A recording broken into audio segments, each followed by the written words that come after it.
Hello friends, welcome to love for plant.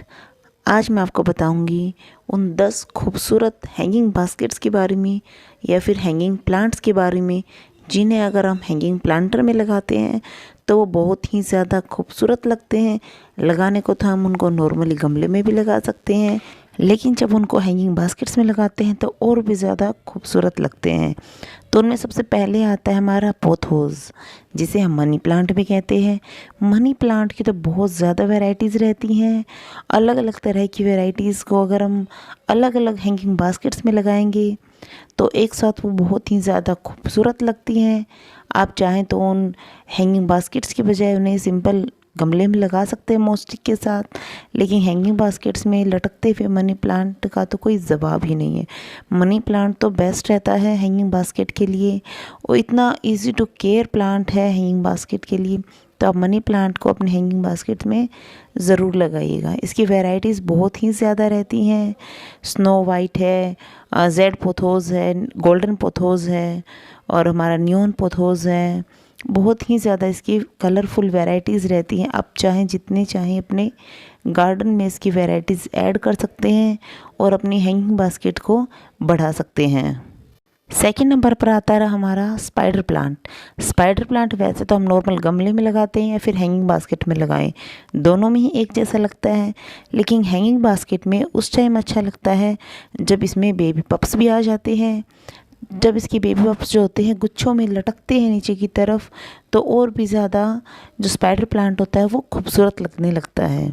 इस तरह से आप देख सकते हैं कि गुच्छों में लटकते हुए हैंगिंग बास्केट के जो स्पाइडर्स हैं वो कितने ज़्यादा अच्छे लगते हैं।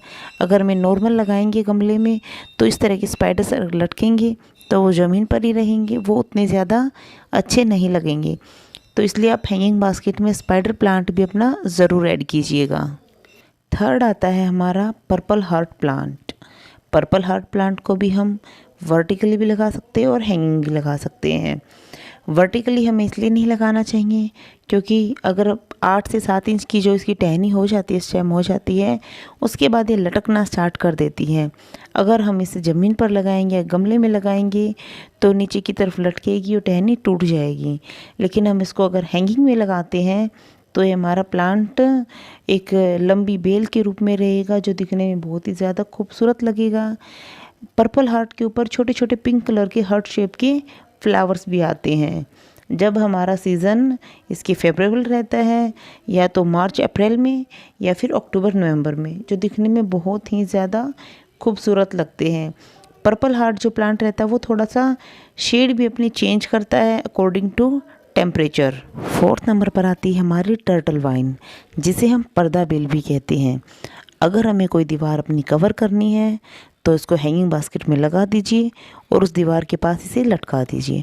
आपकी थोड़े दिनों बाद ही वो दीवार गायब हो जाएगी, क्योंकि इतनी तो इसकी फास्ट ग्रोथ रहती है और इतनी लंबी लंबी इसकी जो स्टेम निकलती हैं। एक सीज़न में आप यूँ मान लीजिए 7 से 8 फुट की आराम से इसकी जो स्टेम होती हैं वो लंबी हो जाती हैं। ग्रीन कलर की बहुत ही अच्छा जो लुक प्रोवाइड करेगी आपके गार्डन को। इसमें एक और आती है जिसे हम बोलिवियन जू कहते हैं, जिसकी जो पत्ते होते हैं वो थोड़े छोटे रहते हैं, जो हमारी टर्टल वाइन होती है उससे। अगर हम उसको भी लगाते हैं तो वो ही काफ़ी अच्छा लुक प्रोवाइड करती है हमारे गार्डन को। बोलिवियन जू का जो कलर रहता है वो टर्टल वाइन से थोड़ा सा डिफरेंट रहता है। टर्टल वाइन पूरी ग्रीन कलर की हो तो बोलिवियन जू थोड़ी सी डार्क ग्रीन कह सकते हैं या फिर उसको हल्का सा ब्लैक कलर कह सकते हैं, उसके अंदर होता है। इस तरह से टर्टल वाइन भी काफ़ी अच्छी लगती है हमारे गार्डन में। इसको हम इंच प्लांट भी बोलते हैं, क्योंकि अगर हम इसके एक एक इंच के टुकड़े लगाएंगे तब भी इसकी कटिंग्स जो हैं ईजिली ग्रो हो जाएंगी हमारे गार्डन में। 5वें नंबर पर आती है वॉन्डरिंग जू। वॉन्डरिंग जू का जो प्लांट रहता है वो भी बहुत ही ब्यूटीफुल लगता है हैंगिंग बास्केट्स में अगर हम उसको लगाते हैं तो। इसके जो पत्ते रहते हैं वो एक साइड से पर्पल रहते हैं और दूसरी साइड से इसके पत्ते ग्रीन पर्पल वाइट शेड के होते हैं, जिसकी लाइनें बनी रहती हैं। बहुत ही ब्यूटीफुल प्लांट लगता है हमारा हैंगिंग बास्केट में। वैसे वॉन्डरिंग जू की काफ़ी सारी वेराइटीज़ आती हैं। वॉन्डरिंग जू में ट्री कलर भी आता है और भी कई सारी वेराइटीज़ आती हैं जिन्हें हम अपने गार्डन में ऐड कर सकते हैं।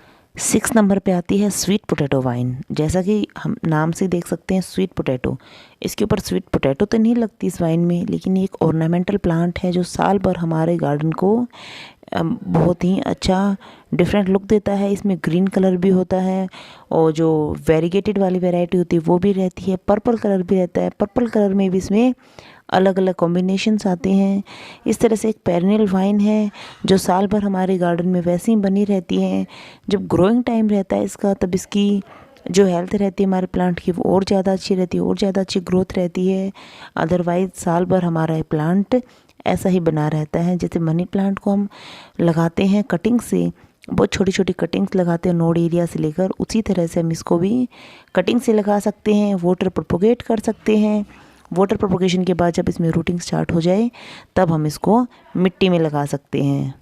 तो इस ब्यूटीफुल प्लांट को भी हमें अपने गार्डन में ज़रूर ही ऐड करना चाहिए। इसके बाद 7 नंबर पे आती है फर्न। फर्न की भी बहुत सारी वैरायटीज़ रहती हैं। बोस्टन फर्न रहती है, फॉक्सटेल फर्न रहती है, एस्पारेगस फर्न रहती है, और भी डिफरेंट डिफरेंट वैरायटीज़ की फर्न रहती है। फर्न को वैसे तो हम गमले जो होते हैं उनमें भी लगा सकते हैं, उसके जो लैंडस्केपिंग या फिर हेज में भी यूज़ कर सकते हैं, लेकिन हैंगिंग बास्केट्स में भी फर्न उतनी ही अच्छी लगती हैं, स्पेशली बोस्टन फर्न और फॉक्सटेल फर्न, क्योंकि इनका लुक बिल्कुल ही अलग रहता है। जब हम इनको हैंगिंग बास्केट्स में लगाते हैं तो फॉक्सटेल फर्न तो सबसे ही ज़्यादा खूबसूरत लगती हैं। 8 नंबर पे आता है हमारा beautiful succulent jade plant. Jade plant को तो हम किसी भी रूप में लगा सकते हैं। हम वर्टिकली लगा सकते हैं, इसको हैंगिंग लगा सकते हैं, हम इसको ग्राउंड कवर पे भी लगा सकते हैं, हम इसकी बोनसाई बना सकते हैं, हम इसकी टोपियारी बना सकते हैं। जेड प्लांट से तो हम क्या कुछ नहीं कर सकते। हैंगिंग बास्केट्स में भी हमारा जेड उतना ही खूबसूरत लगता है, और क्योंकि उतनी ही स्पीड से जो हमारा प्लांट है बढ़ता है, जितनी आप इसको पिंचिंग करेंगे उतना ही ज़्यादा आपका जेड प्लांट बढ़ता चला जाएगा। इसके बाद 9 नंबर पर आता है हमारा इंग्लिश आइवी का प्लांट। इंग्लिश आइवी का जो प्लांट रहता है वो कुछ कुछ हमें जो हमारा पोथोस रहते हैं, पोथोस के एंजॉय पोथोस जैसा लग सकता है, क्योंकि इसका वेरिगेशन भी बिल्कुल ग्रीन और ऑफ वाइट कलर का ही रहता है इसके पत्तों का।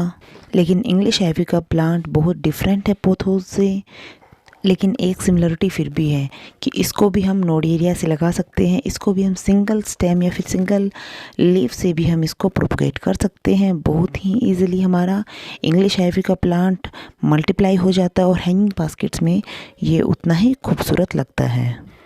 10th नंबर पर आता है हमारा स्ट्रिंग ऑफ पर्ल्स। पर्ल जैसे कि हम मोती कहते हैं पर्ल, उसी तरह से ये भी एक मोतियों की बेल की तरह ही रहता है।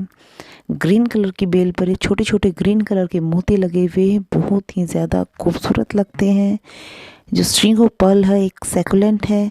सैकुलेंट जैसे कि एक छोटे से छोटे पत्ते से प्रोपोगेट हो जाता है, उसी तरह से हमारा स्ट्रिंग ऑफ पर्ल भी एक छोटे से छोटे पत्ते से, या फिर यूँ कहें कि 1-2 बटन या 1-2 मोती जिस भी स्टेम में होंगे, अगर हम उसको लगाएंगे तब भी हमारा प्लांट ईजिली लग जाएगा। और हैंगिंग बास्केट में तो ये प्लांट बहुत ही ज़्यादा ब्यूटीफुल लगता है।